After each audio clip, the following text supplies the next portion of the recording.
Все начиналось в прошлом веке, в раннем детстве. Мне дед азы преподавал по голубям. За рубь за два на старом рынке покупали.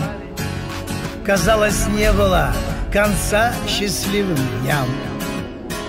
А в Омске ранняя весна, парад победы. Во вспоминании тех дней мне всех милей. Мы с пацанами, как обычно, в голубятне